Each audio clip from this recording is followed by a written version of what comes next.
महात्मा गांधी से पहले देश में एक ऐसे महान समाज सुधारक पैदा हुए जिन्होंने जाति पाति, छुआछूत, अशिक्षा, सामाजिक कुरीतियों को खत्म करने और किसानों की स्थिति सुधारने और समाज में महिलाओं को उनके अधिकार दिलाने का उल्लेखनीय काम किया।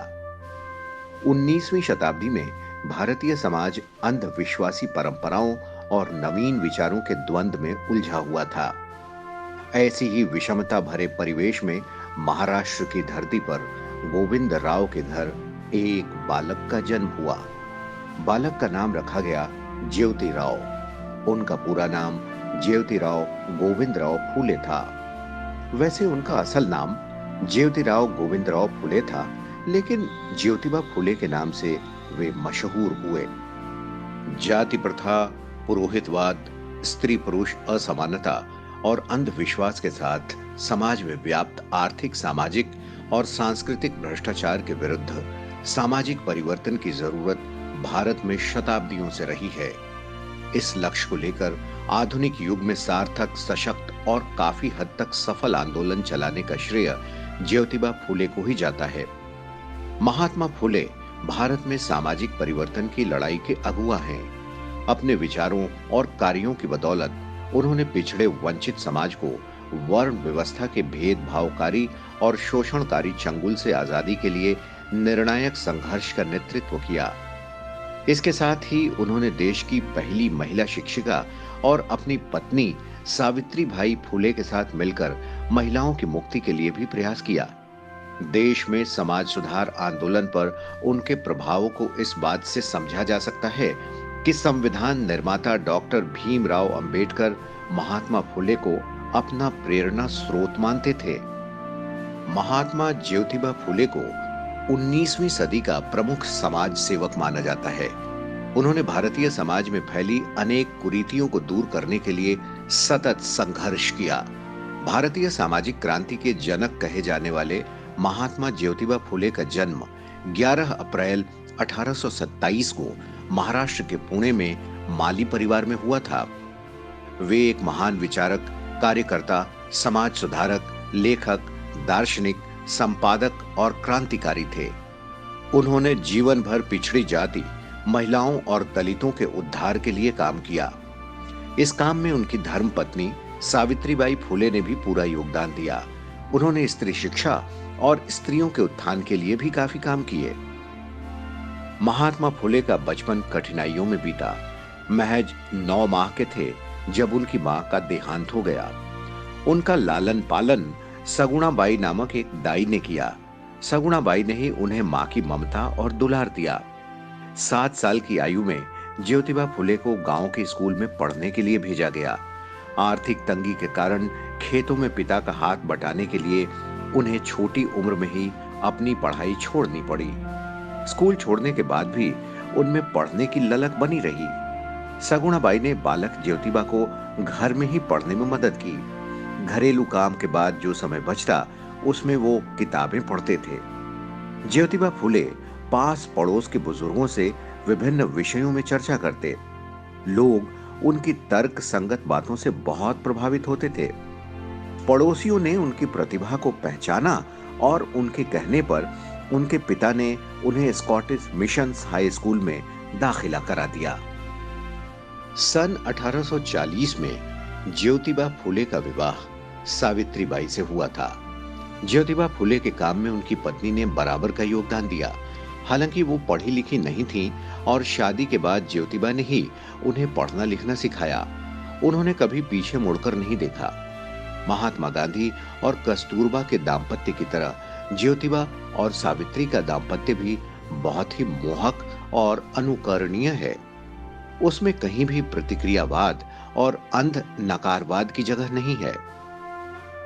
ज्योतिबा फूले से महात्मा ज्योतिबा फूले बनने की उनकी यात्रा काफी रोचक और कुछ महात्मा गांधी के संघर्ष और अनुभव से मिलती जुलती है। जिस प्रकार महात्मा गांधी अफ्रीका में रंगभेद के शिकार हुए और बाद में उन्होंने इसे जड़ से उखाड़ फेंकने का प्रण लिया और बाद में उस प्रण को पूरा भी किया, ठीक उसी प्रकार महात्मा फूले जाति आधारित भेदभाव का दंश झेलने के बाद उसके समापन के लिए लड़ते रहे। 1848 में वो अपने एक मित्र के विवाह में शामिल होने के लिए गए थे। विवाह समारोह के दौरान दूल्हे के रिश्तेदारों ने पिछड़ी जाति का होने के कारण उनका काफी अपमान किया। इसके बाद ज्योतिराव ने जाति प्रथा को जड़ से समाप्त करने का संकल्प लिया।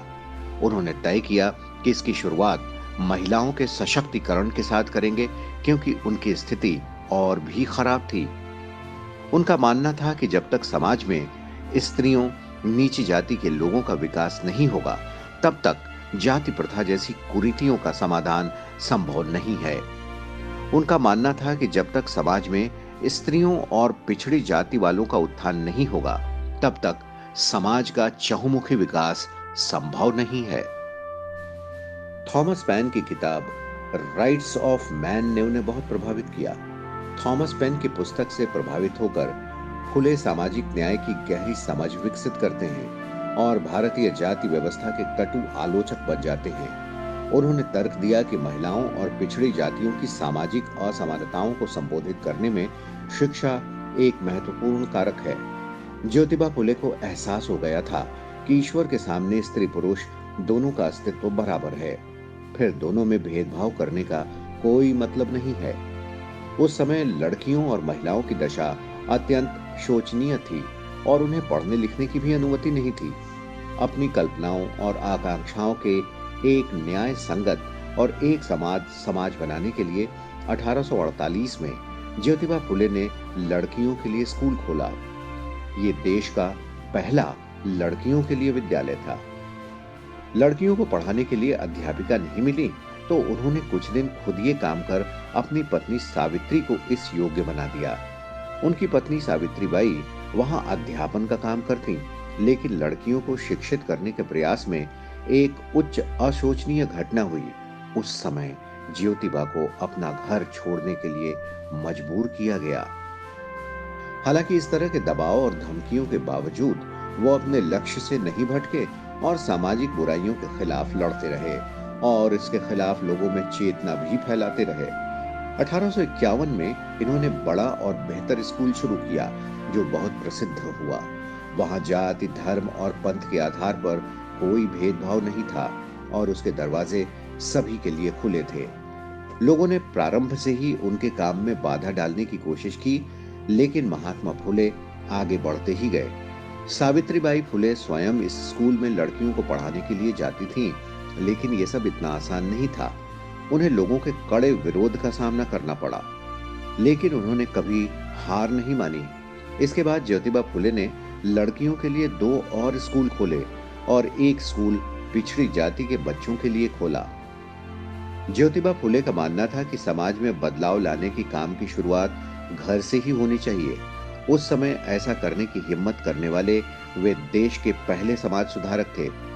आजीवन वे आस्तिक बने रहे, लेकिन मूर्ति पूजा का विरोध किया। 24 सितंबर 1873 को दलितों और निर्बल वर्ग को न्याय दिलाने के लिए ज्योतिबा फुले ने सत्य शोधक समाज स्थापित किया। वे खुद इसके अध्यक्ष थे और सावित्रीबाई फुले महिला विभाग की प्रमुख। इस संस्था का मुख्य उद्देश्य पिछड़ी जातियों को शोषण से मुक्त कराना था। उन्होंने मूर्ति पूजा का भी विरोध किया और चतुर्वर्णीय जाति व्यवस्था को ठुकरा दिया। इस संस्था ने समाज में तर्क संगत विचारों को फैलाया और शैक्षणिक और धार्मिक नेताओं के रूप में उच्च वर्ग को स्वीकार करने से इनकार कर दिया। सत्य शोधक समाज पूरी तरह से गैर राजनीतिक संगठन था। राजनीतिक सवालों पर बोलना उसमें सख्त मना था। ये महात्मा फुले का जनता पर प्रभाव और अनूठी कार्यशैली थी कि सत्य शोधक समाज को पांव जमाने में देर न लगी। स्थापना के कुछ ही महीनों में मुंबई और पुणे के शहरी और ग्रामीण क्षेत्रों में उसकी शाखाएं स्थापित होने लगीं। कोल्हापुर के शासक शाहू महाराज ने इस संस्था को भरपूर वित्तीय और नैतिक समर्थन दिया। सत्य शोधक समाज की मान्यताएं थी, भक्त और भगवान के बीच किसी बिचौलिए की कोई जरूरत नहीं। बिचौलियों की तरफ से लादी गई धार्मिक दास्ता को नष्ट करना और सभी जातियों के स्त्री पुरुषों को शिक्षा उपलब्ध कराना। सत्य शोधक समाज के प्रमुख उद्देश्य थे पुरोहित, सूदखोर आदि की सामाजिक सांस्कृतिक दास्ता से मुक्ति दिलाना, धार्मिक सांस्कृतिक कार्यों में पुरोहितों की अनिवार्यता को खत्म करना, पिछड़ों को शिक्षा के लिए प्रोत्साहित करना, सामूहिक हितों की प्राप्ति के लिए उनमें एकजुटता का भाव पैदा करना, धार्मिक और जाति आधारित उत्पीड़न से मुक्ति दिलाना, पढ़े लिखे पिछड़े वर्गों के युवाओं के लिए प्रशासनिक क्षेत्र में रोजगार के अवसर उपलब्ध कराना। कुल मिलाकर यह सामाजिक परिवर्तन के घोषणा पत्र को लागू करने का कार्यक्रम था। पिछड़ी जातियों को ज्योतिबा फुले पर भरोसा था। इसकी सबसे बड़ी वजह शिक्षा के क्षेत्र में किए गए उनके काम थे। इसीलिए सत्य शोधक समाज को उन्होंने हाथों हाथ लिया। कुछ ही सालों में उसकी शाखाएं मुंबई और पुणे के शहरी, कस्बाई और ग्रामीण क्षेत्रों में खुलने लगी। एक दशक के भीतर वो संपूर्ण महाराष्ट्र में पैठ जमा चुका था। समाज की सदस्यता सभी के लिए खुली थी। अति पिछड़ी जातियां तेजी से उससे जुड़ने लगी। लोगों ने शादी ब्याह, नामकरण ऐसे अनेक अवसरों पर पुरोहितों को बुलाना छोड़ दिया। इसी साल उनकी पुस्तक गुलामगिरी का भी प्रकाशन हुआ। 1873 में प्रकाशित ये पुस्तक आज भी समाज में हो रहे भेदभाव पर खरी उतरती है। दोनों ही घटनाओं ने पश्चिमी और दक्षिण भारत के भावी इतिहास और चिंतन को बहुत प्रभावित किया। महात्मा फुले की किताब गुलामगिरी बहुत कम पृष्ठों की एक किताब है, लेकिन इसमें बताए गए विचारों के आधार पर पश्चिमी और दक्षिणी भारत में बहुत सारे आंदोलन चले।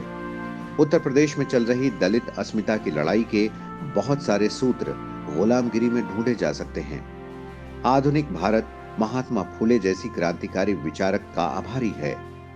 अमेरिकी राष्ट्रपति के भारत दौरे के दौरान पूर्व उप मुख्यमंत्री छगन भुजबल ने मुंबई में बराक ओबामा को यह पुस्तक भेंट स्वरूप दी और उन्हें इसका सार बताया। इससे ओबामा भी प्रभावित दिखे और भारत से अनमोल भेंट कहकर इस किताब को स्वीकार किया। महात्मा फुले ने समाज के लिए काम करते हुए अनेक पुस्तकें लिखी। ये सभी पुस्तकें उनके कार्य को गति प्रदान करती हैं। ज्योतिबा फुले ने गुलामगिरी के अलावा तृतीय रत्न, छत्रपति शिवाजी, राजा भोसले का पखड़ा, किसान का कोड़ा और अछूतों की कैफियत जैसी कई पुस्तकें लिखी। ज्योतिबा ने किसानों, श्रमिकों और अन्य सर्वहारा वर्ग की दबी आवाज को उभारने के मकसद से जनवरी 1877 में एक साप्ताहिक समाचार पत्र का प्रकाशन संपादन शुरू किया। उस समाचार पत्र का नाम दीन बंधु था। उन्होंने किसानों और श्रमिकों की संतोषजनक स्थिति और उनकी उपयुक्त मांगों के लिए उन्हें एकजुट होकर संघर्ष करने के लिए प्रेरित, शिक्षित और संगठित किया। सत्य शोधक समाज के आंदोलन में इसके मुखपत्र दीन बंधु प्रकाशन ने भी महत्वपूर्ण भूमिका निभाई। ज्योतिबा के प्रयासों से उन दिनों किसानों और श्रमिकों के हितों की रक्षा और सत्य शोधक समाज के प्रचार के लिए अम्बाल हरि, दीन मित्र, किसानों का हिमायती नामक समाचार पत्र प्रकाशित किए गए। 1882 में तत्कालीन अंग्रेजी सरकार ने हंटर कमीशन भेजा। हंटर कमीशन के अध्यक्ष सर विलियम हंटर थे। ये आयोग भारत में शिक्षा व्यवस्था की दशा और दिशा की जानकारी प्राप्त करने के लिए गठित किया गया था। ज्योतिबा फुले ने हंटर कमीशन के समक्ष लिखित रूप में अपना वक्तव्य दिया।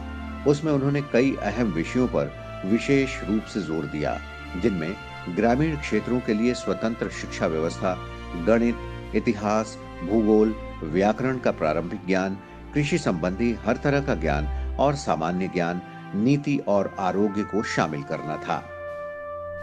ज्योतिबा फुले बाल विवाह के खिलाफ थे, साथ ही विधवा विवाह के समर्थक भी थे।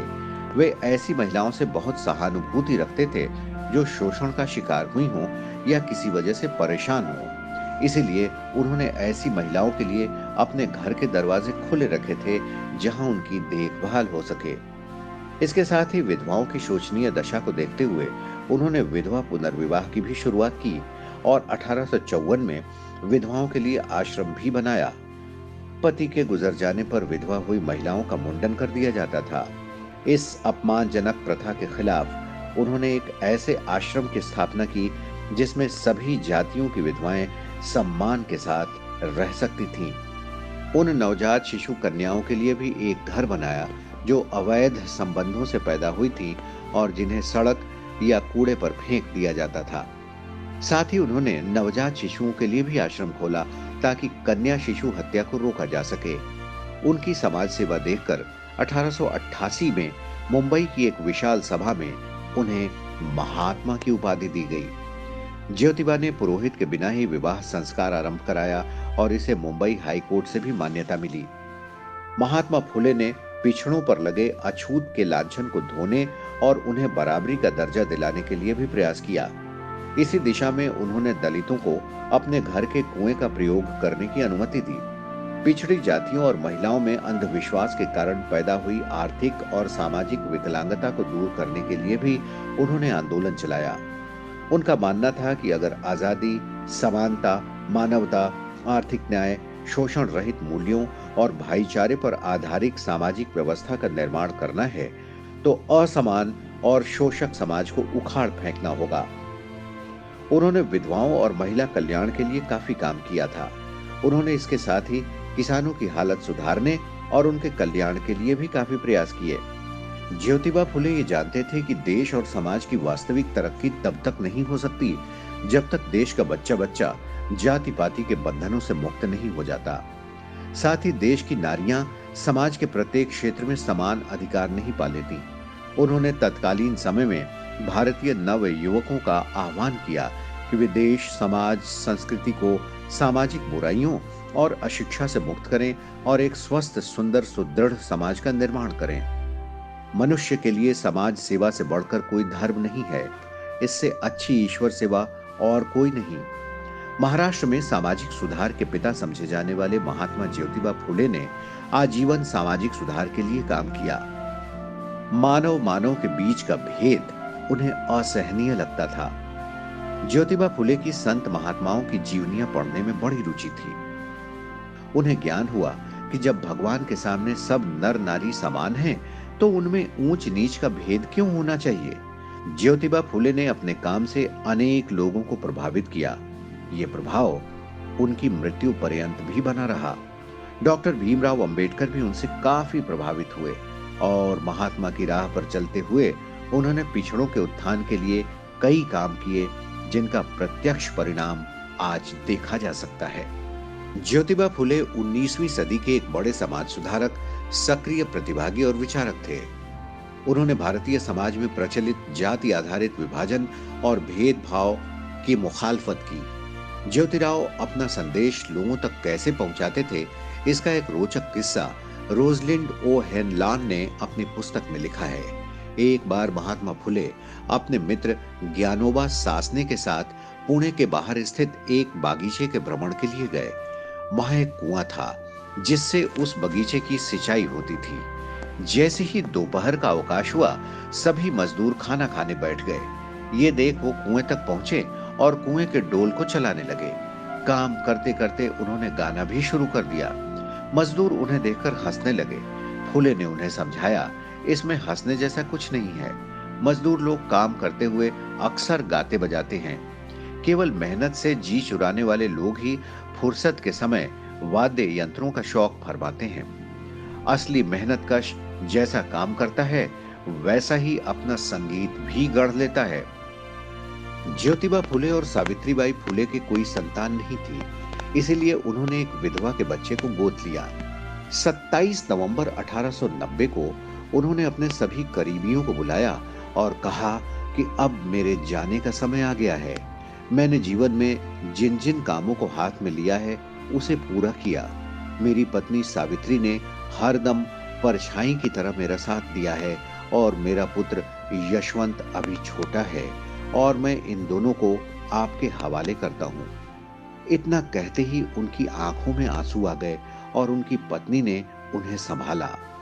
28 नवंबर 1890 को ज्योतिबा फुले ने नश्वर शरीर त्याग दिया और इस तरह एक महान समाज सेवी इस दुनिया से विदा हो गया। उनके देहांत के बाद सावित्रीबाई फुले ने सत्य शोधक समाज की बागडोर संभाली। महात्मा ज्योतिबा फुले की मृत्यु के बाद उनके अनुयायियों ने सत्य शोधक समाज को दूर दूर तक पहुंचाने का काम किया। ज्योतिबा फुले ही अपने समय के ऐसे समाजशास्त्री और मानवतावादी थे जिन्होंने ऐसे साहसिक विचार पेश किए। महात्मा फुले ऐसी सामाजिक व्यवस्था के आमूल चूल परिवर्तन के पक्षधर थे जिसमें शोषण करने के लिए कुछ लोगों को जानबूझकर दूसरों पर निर्भर, अनपढ़, अज्ञानी और गरीब बना दिया जाता है। उनके मुताबिक व्यापक सामाजिक आर्थिक परिवर्तन के लिए अंधविश्वास उन्मूलन एक हिस्सा है। परामर्श, शिक्षा और रहने के वैकल्पिक तरीकों के साथ साथ शोषण के आर्थिक ढांचे को समाप्त करना भी बेहद जरूरी है। भारतीय लोकतंत्र में स्त्री, दलित, शोषित, किसान और श्रमिकों की जैसे जैसे उन्नति होगी, वैसे वैसे महात्मा फुले का व्यक्तित्व अधिकाधिक उभर कर सामने आएगा। महाराष्ट्र के एक किसान परिवार में जन्मे महात्मा फुले देश में सामाजिक क्रांति के अग्रदूत रहे। गांधी जी उन्हें सच्चा महात्मा कहते थे और उन्हें अपना प्रेरणा स्रोत मानते थे। बाबा साहब अम्बेडकर उनके सामाजिक दर्शन से प्रभावित ही नहीं थे, बल्कि उन्हें भगवान बुद्ध और कबीर गुरुओं के साथ अपना तीसरा गुरु मानते थे। आज भी लोग ज्योतिबा के कार्यों से प्रभावित हो रहे हैं। सत्य शोधक समाज के माध्यम से फुले ने पिछड़ों को अपने विकास और मान प्रतिष्ठा अर्जित करने का जो रास्ता करीब सालों पहले दिखाया था, सामाजिक न्याय के लिए वो आज भी उतना ही जरूरी और प्रासंगिक है। भले ही इस महान विचारक ज्योतिबा फुले को गए 100 साल से अधिक समय बीत गया हो, मगर उनके विचार आज भी प्रासंगिक हैं और राष्ट्र और जीवन को प्रभावित करते हैं।